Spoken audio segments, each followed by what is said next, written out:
Y aquí de este lado del continente, en Estados Unidos, el exdirector del FBI, James Comey, compareció ante el Senado. Ahí acusó al presidente Donald Trump de mentir y difamar, de intentar, dijo, darle directrices para así desviar la investigación sobre el general Michael Flynn e incluso de despedirlo por la investigación sobre la injerencia rusa en la campaña presidencial.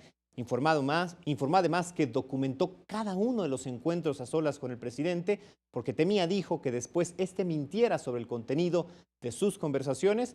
Respectivamente, el abogado personal de Donald Trump, Mark Kasovsky, rechazó las acusaciones de Comey y aseguró que nunca se ha intentado bloquear a la justicia. Y justamente para analizar esta situación, saludamos esta noche al licenciado Martín Morfín. Él es abogado, especialista en Derecho Internacional y además académico de la Universidad La Salle. Martín, qué gusto recibirte. Bienvenido, ¿cómo estás? Muchas gracias, Alejandro, todo muy bien. ¿Terminó por destaparse la cloaca? Pues mira, el tema de Rusia y Estados Unidos ha estado desde hace 3-4 meses cada vez desarrollándose más, ¿no?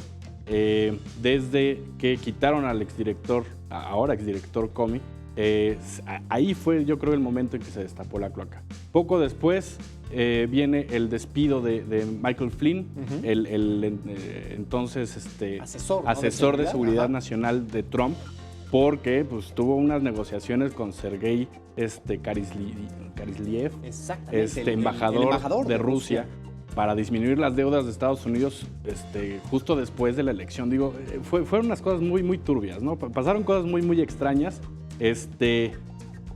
La investigación continuó. La investigación continuó desde antes de que estuviera Trump en el poder, digamos, antes de que asumiera Trump.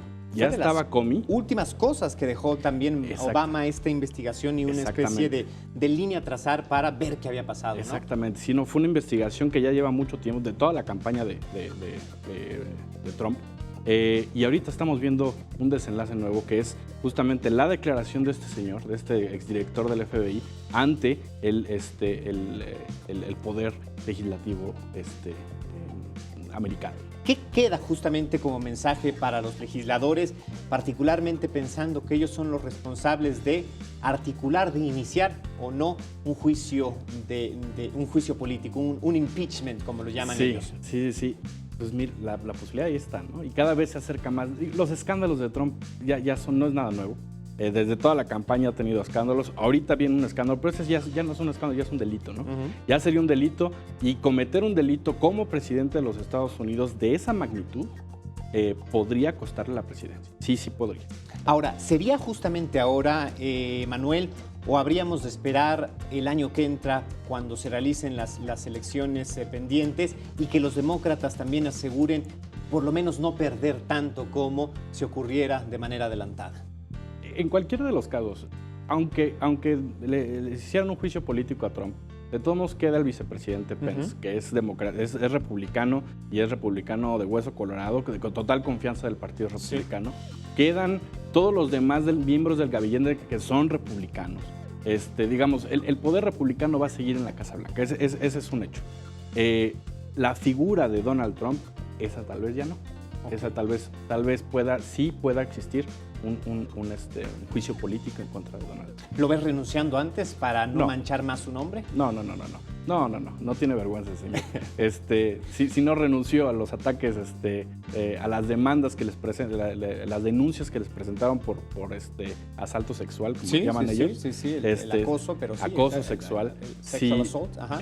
Si no renunció ante todo lo que sucedió durante la campaña y después de la campaña, no va a renunciar por esto. Lo van a tener que sacar a patadas de ahí. Ahora, Martín, esta investigación que ha sido interrumpida desde luego con el despido de Comey, pero que también lleva esta figura de Mueller a realizar la función de un fiscal especial, con esta nominación que también se dio esta mañana del nuevo posible director del FBI, que deberá de ser ratificado desde luego por los legisladores. Hablamos de Christopher Wray, un hombre fiscal muy cercano inclusive a los intereses de Trump, ha trabajado para sus empresas. ¿Qué tanto se garantiza la independencia y la claridad de la investigación?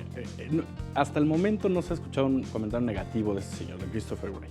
Él es un republicano también, de hueso colorado, abogado, conocedor de las leyes americanas, digamos, trabajó en el Departamento de Justicia, que hay que recordar que el Departamento de Justicia, más bien que el FBI depende del Departamento de Justicia. El fiscal general, que es el jefe del Departamento de Justicia, es el jefe del FBI. Pero son funciones separadas. El FBI hace investigación, mientras que el Departamento de Justicia hace persecución de delitos. Ellos van a los juzgados. Este señor Christopher Wray, no ha figurado mal, digamos, en muchos lugares, pero realmente es la última opción que tienen. O sea, hubieron 6 personas mucho más capacitadas que él, senadores que fueron fiscales en estatales durante muchos años, que no quisieron continuar con el proceso de selección, que fueron nominados por Trump a puertas cerradas, pero dijeron, no, gracias, ¿sabes qué? A mí no me ves, yo no quiero formar parte de eso. El único que salió a decir que sí fue ese señor. Entonces, realmente, digamos, fue el que quedó. Claro. Fue el que quedó para el puesto. Fue uno que quedó que podía ser un buen candidato, que los dos lo aceptaron. Vamos a ver qué pasa. Todavía no está tan mal, digamos. Las instituciones norteamericanas son más fuertes y tienen un andamiaje más poderoso que Trump. Sí, hay que confiar en eso. Al final de cuentas, Trump es una sola persona. Mientras que la fuerza que puede tener el presidente sí es muy grande. La fuerza que representan todos los demás senadores, todos los diputados, todos los jueces, digamos, es más pesada que Trump.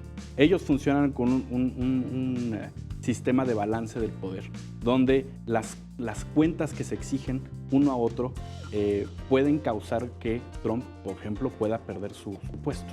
Pues Martín, muchísimas gracias por habernos acompañado esta noche, gracias por ayudarnos a entender esta compleja realidad que nos toca vivir a la distancia, pero también muy cercana. Son decisiones, son problemáticas que nos afectan a nosotros como mexicanos. Ya ves, por ejemplo, la moneda va y viene, ahorita está bien, pero podría también caer en cualquier momento ante la incertidumbre. Muchas gracias. Gracias a ti, excelente noche.